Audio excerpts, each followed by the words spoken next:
exponents here. When I multiplied and the base was the same, I added them. So when I divide and the bases are the same, add them.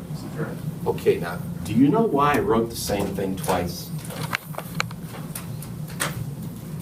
I said you subtract. So my question to you would be, well, which one do you subtract? You subtract the one on the top, subtract the one on the bottom, or you subtract the one on the bottom, subtract the one on the top? What do you think makes a difference here? Oh. Leave a space, leave a space. Why do you think I'm writing the same thing twice here? What do you think makes a difference? How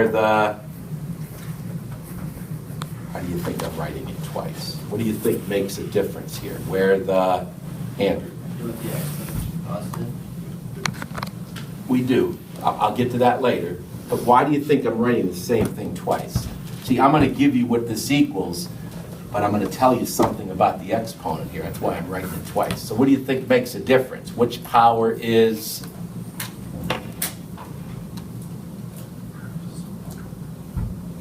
Joe? The bigger one. So look, I'm going to tell you what this equals if the power on the top is bigger than the power on the bottom. Then I'm going to tell you what it equals if the power on the bottom is bigger than the power at the top. Now, make sure you're marking this down. If the power is, now, you'll remember this when I start showing you this. You take the bigger power and you subtract the smaller power. If the bigger power is on the top, that's where the answer goes. If the bigger power is on the bottom, that's where the answer goes. Now, this stuff I'm telling you should sound familiar, because you all did do this before. So if the power on the top is bigger, look what I'm doing. It's a to the m minus n. You take the bigger power and you subtract the smaller power. Now, boys, you don't have to show me this, but technically, what's the denominator there? Technically. Howard? 1. Okay, now you would never write over 1, because over 1 means that. But, look at this one. It says the power on the bottom is bigger. So what did I just say? So you take the bigger power, subtract the smaller power, but you write the answer, look what I'm doing, where the bigger power was. If the bigger power is on the bottom, the answer goes down there. Now, what's in the numerator? You can't leave a blank space there, can you? That wouldn't make any sense. So the numerator is just Chris. 1. So do you see how these two kind of go together? Now, I'm going to get to the examples here shortly. Here, rule number 6. What if you have a big fraction raised to a power? And that's just use common sense. What if you have a big fraction in a grouping symbol raised to a power? What do you think you're going to do there? Just common sense. What do you think? What do you think I'm going to write there? Equals what? Jack? A to the n over b to the n. Take whatever's on the top, to the power, and everything on the bottom. Rule number 7. What do you do when you have a 0 exponent? You remember? It's pretty simple. In mathematics, anything that's raised to a 0 power, the answer never changed. It was always the same thing. Tim? 1. And one more thing. We're going to get to this tomorrow, but I'll give it to you now. Now, we did this freshman year. Do you remember what we did when you have a negative exponent? I heard somebody say it, I forget who it was, but when you start doing problems for the rest of the week, when you write your final answers, no answers may contain negative exponents. You always want to get rid of them. You remember what we did when we had a to the negative n? Don't remember. Do you remember all we did? I mean, I taught it real simple. It was the easiest way to teach a concept. When you have a negative exponent, Jake. Then you just put it in the denominator. You move it. Look, this equaled 1 over a to the n. Remember the way the easiest way to learn it was if you have a negative exponent on top, slide it down to the bottom. If you have a negative exponent on the bottom, slide it up to the top. Okay, now this is all I want to do. This is going to go pretty quick. In your notebook, write down just the way I have it here. A, B, C, D, E, F in a column, like I have there. Right here. Just Put those in a column.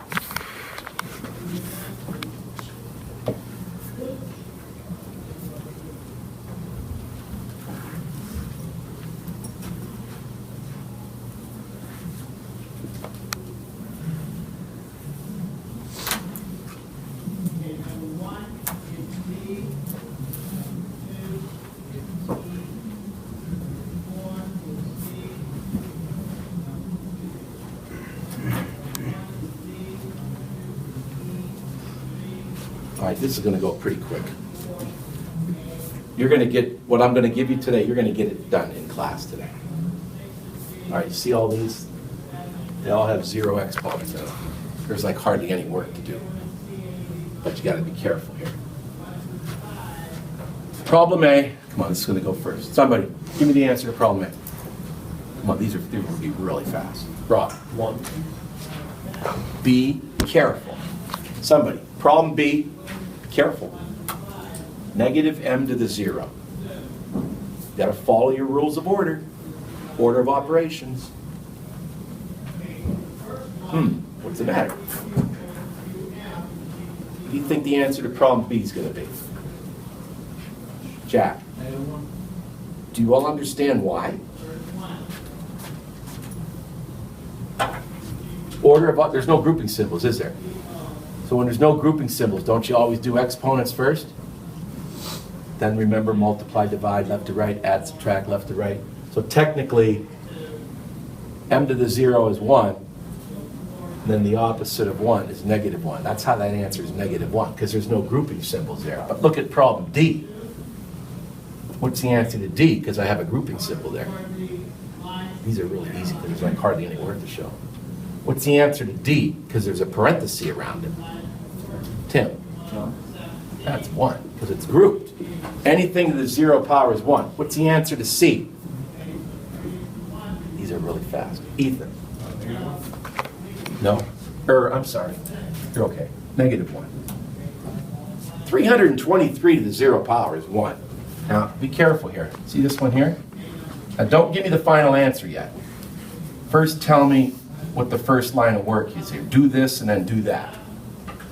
Don't give me the final answer yet, because there's 2 parts there. Alex? -1 -1. This is -1, -1. Negative. So that's -2. What's the answer to F? Oh, these are easy. What's the answer to F? But I just got to go through this real fast. Joe? -5. -5. That means -5 times 1 is -5. So 0 exponents are pretty simple to work with. Nate? Okay? Stay with me. All right. Now, write down this and this, everyone. Write down those 2 things. And here, write down these 3 things.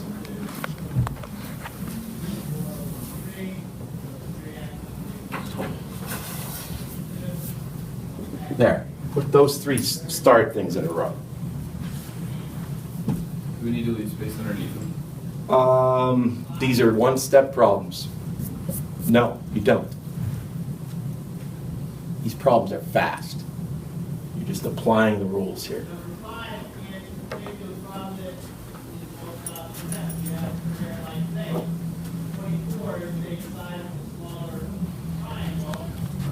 Now, everybody, the whole key to exponents is sometimes you add them, sometimes you multiply them, sometimes you distribute them, sometimes you divide them. Don't mix them up. When you multiply and the base is the same, you add. When you have a power to a power, you multiply. When you have a product to a power, you distribute. When you divide and the base is the same, you, oh, that was wrong. I meant to write subtract there. You subtract the exponents. All right, now I'm gonna try to screw you up real quick here. Okay, don't let me. See this little thing I just wrote there? How would you answer that if it was on a quiz? I'm trying to screw you up, don't let me. Right there. What would you say is the answer to that?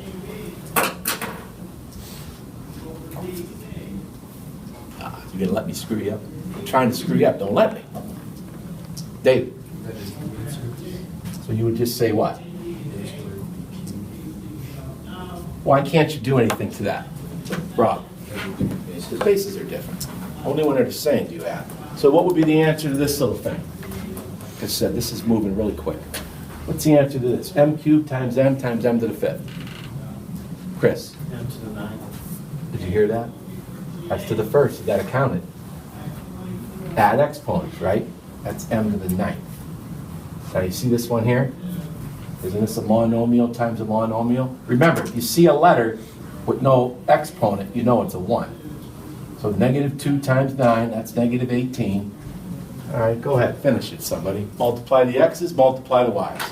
This is really easy what I'm doing today. This is just an introduction to exponents. You did all this freshman year, or in 8th grade if you were in the honors program. Come on, it should be going so fast here. Negative 18, what? Multiply the x's, multiply the y's. Just follow the rule. Rule 1. Howard, X to the 3rd, Y to the 8th. that's done. Now look at this one. This one right here is this property. You're going to distribute the exponent. People, just watch what I'm going to do here. You don't have to show me this. Take the negative 3 and cube it. Take the x and cube it. Take the y cubed and cube it. Take the z squared and cube it. You would not have to write that out. That's what you got to do, though. Everything in here gets cubed. Cube this, cube this, cube this, and cube this. So can somebody just go right across and give me all that? Cube everything. That's called distributing the exponent. Wow, this is so simple. Just go right across. Cube everything that was in that parentheses. Oh man, you guys don't cooperate. Just sit there. Cube everything in there. Noah, what's negative 3 cubed? Watch your signs. 27. What?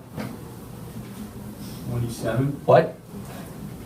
Negative 27. Thank you. I knew you'd get that. When you have a negative number to an odd power, it's going to be a negative answer, right? Okay, go ahead, Noah. Go right across then. What am I going to have for the x? X to the 3rd. Right? Now, Noah, power to a power. Y to the 9th. Multiply. Y to the 9th. Keep going. And X to the 6th. That's a z. Oh, Z to the 6th. So there's the problem. You can go right to that. You don't have to write all that out. I just wanted to show you what you do there. And put down these 3 things. This one. This one. Let's just go with that. And this one.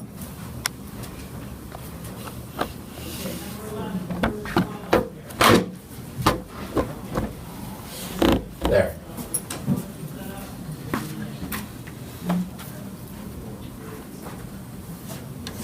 What's the answer to the first one? Now all I'm doing is using these 2 rules when you divide. Remember, makes a difference where the bigger one is.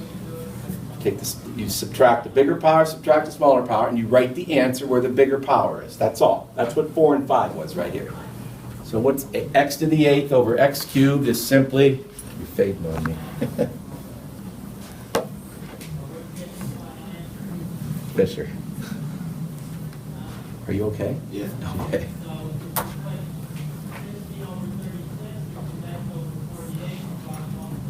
You're in la la land here, Nate. X to the 5th. Thank you. X to the 5th. And it goes on the top because that's where the bigger power is. But what would be the answer to this one? Y cubed over y to the 10th. Chris? 1 over Y to the 7th. 1 over y to the 7th. You with me? And what would you do in that third one there? That's this right here, fellas. When you have a big fraction raised to a power, you just take everything on the top and the bottom and you cube it. You're going right to the answer. Somebody? We're almost finished here already. Cube everything in the parentheses. What do you get?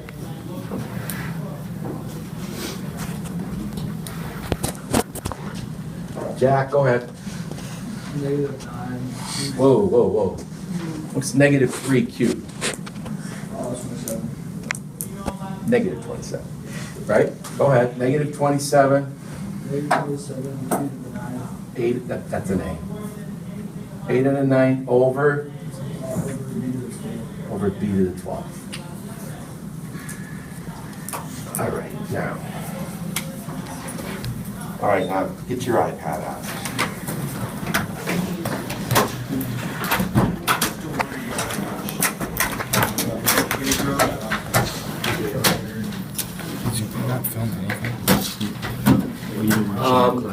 I want you to get your Bluetooth on. We did a worksheet on class. I hope you did what I asked. First, get your Bluetooth on. Take out a good piece of paper.